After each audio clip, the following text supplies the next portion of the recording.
அண்மை செய்தி. சென்னை தண்டையார்பேட்டையில் உள்ள ஐஓசி நிறுவனத்தில் பாய்லர் வெடித்ததில் ஒருவர் உயிரிழந்திருக்கிறார். அண்மை செய்தியாக பார்க்கிறோம். பாய்லர் வெடித்த விபத்தில் ஒருவர் உயிரிழந்திருக்கிறார். சென்னை தண்டையார்பேட்டையில் உள்ள ஐஓசி நிறுவனத்தில் பாய்லர் வெடித்த விபத்தில் ஒருவர் உயிரிழந்திருப்பதாக தெரிகிறது. அண்மை செய்தி. பாய்லர் வெடித்த விபத்தில் ஊழியர்கள் அனைவரும் அலறி அடித்து வெளியே ஓடி வந்திருக்கிறார்கள். அந்த வெடி விபத்தில் ஒருவர் உயிரிழந்திருக்கிறார். சென்னை தண்டையார்பேட்டையில் உள்ள ஐஓசி நிறுவனத்தில் பாய்லர் வெடித்த விபத்தில் ஒருவர் உயிரிழந்திருக்கிறார். மற்ற ஊழியர்கள் எல்லாம் அலறி அடித்துக் கொண்டு வெளியே வந்திருக்கிறார்கள்.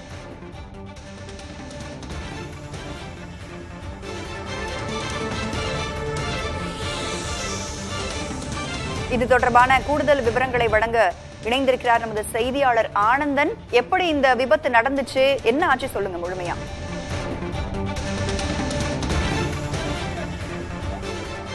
ராதா, நான் நிற்கக்கூடிய இடம் இந்தியன் ஆயில் கார்பரேஷன் லிமிடெட் தண்டையார்பேட்டையில் இருக்கக்கூடிய நுழைவாயில் தான் நின்று கொண்டிருக்கிறேன். இதற்கு முன்பாக கிட்டத்தட்ட 1 மணி நேரத்திற்கு முன்பாக பாய்லர் வெடித்து விபத்து ஏற்பட்டிருக்கிறது. 4 பேர் காயம் ஏற்பட்டிருக்கார்கள். பெருமாள் என்பவர் சம்பவ இடத்திலே உயிரிழந்திருப்பதாக அவருடைய சகோதரர் நமக்கு தகவல் தெரிவித்திருக்கார். உள்ளே சென்று நேரடியாக அதை பார்த்திருக்கிறார். இந்த சத்தத்தை கேட்டு இந்த பகுதியில் இருக்கக்கூடிய மக்கள் அதிகப்படியாக வரக்கூடிய காட்சியை தான் நீங்கள் பார்த்து கொண்டிருக்கிறீர்கள். தண்டையார்பேட்டையில் இருக்கக்கூடிய Indian oil corporation private limited corporation limited அந்த நிறுவனத்திற்கு சொந்தமான பாய்லர் வெடித்தது. அதாவது லூப் லைனிலிருந்து பாய்லருக்கு செல்லக்கூடிய எத்தனால் 50,000 லிட்டர் கொள்ளளவு கொண்டக்கூடிய அந்த எத்தனால் பயன்படுத்தக்கூடிய அந்த பாய்லர் வைத்திருக்கக்கூடிய அந்த பாய்லரானது இந்த லூப் லைனில் வரக்கூடிய அந்த கசிவின் காரணமாக அதில் தீ ஏற்பட்டிருக்கிறது. இதில் காரணமாக அந்த பணி செய்து கொண்டிருந்த பணியாளர்கள் உயிரிழந்திருக்கக்கூடிய நிலை ஏற்பட்டிருக்கிறது. இதில் பெருமாள் என்பவர் சம்பவ இடத்திலேயே உயிரிழந்திருக்கிறார்.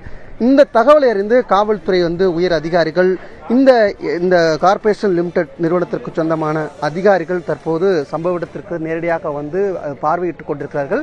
தீயை கட்டுக்குள் கொண்டு வரப்பட்டிருப்பதாக இங்கு இருக்கக்கூடிய நபர்கள் தெரிவிக்கிறார்கள். இருப்பினும் தீ விபத்து எப்படி ஏற்பட்டது என்பது தொடர்பாக காவல்துறை அதிகாரிகளும் அதே போல இந்த நிறுவனத்துக்கு சொந்தமான அதிகாரிகளும் தொடர்ந்து விசாரணையை தீவிரப்படுத்தப்பட்டிருக்கிறது. காவல்துறையுடைய உயரதியாக இருக்கக்கூடிய இணை ஆணையர் இங்கே வந்திருக்கக்கூடிய காட்சியை நம்மால் பார்க்க முடிகிறது. தீயணைப்பு வீரர்களும் வருகை தந்திருக்கார்கள். தண்டையார்பேட்டை இருக்கக்கூடிய தீயணைப்பு வாகனங்கள் வரவழைக்கப்பட்டு தீயினை கட்டுக்குள் கொண்டு வரக்கூடிய பணிகளை தொடர்ந்து செஞ்சுட்டு இருக்காங்க. தீ விபத்து எப்படி ஏற்பட்டிருக்கிறது, அந்த லூப் லைன்லேருந்து வரக்கூடிய அந்த பாய்லருக்கு போகக்கூடிய அந்த லைனில் தான் கசிவு ஏற்பட்டு இந்த தீ விபத்து ஏற்பட்டதுக்காக நமக்கு முதல் கட்டமாக தகவல் சொல்கிறாங்க. அந்த கசிவு எப்படி ஏற்பட்டது, யாருடைய கவனக்குறைவின் காரணமாக இந்த கசிவு ஏற்பட்டது என்பது தொடர்பாக தொடர்ந்து விசாரணையானது தீவிரப்படுத்தப்பட்டிருக்கிறது. இந்த தகவல் இந்த பகுதியில் இருக்கக்கூடிய மக்கள் தான் இந்த பணியில வேலைக்கு ஈடுபட்டு வருகிறார்கள்.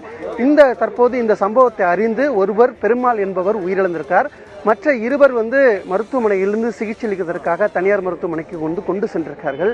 தொடர்ந்து இந்த சம்பவத்தை எப்படி ஏற்பட்டது என்பது தொடர்பாக விசாரணை செய்வதற்காக இந்த நிறுவனத்தைச் சேர்ந்த உயர் அதிகாரிகளும் அதே போல காவல்துறையும் வந்திருக்கிறார்கள். இது ஒரு புறம் இருக்க, இங்க அதிகப்படியான மக்கள் கூடியிருக்கக்கூடிய காட்சியை நம்மால் பார்க்க முடிகிறது. தொடர்ந்து உள்ளே யாரையும் அனுமதிக்கவில்லை, வெளியே தான் இருக்கிறார்கள். ஆனால் நான் இருக்கக்கூடிய காட்சி முகப்பு தோற்றம். இந்த சம்பவம் நடைபெற்றது இங்கிருந்து வெகு தொலைவில் இருக்கிறது.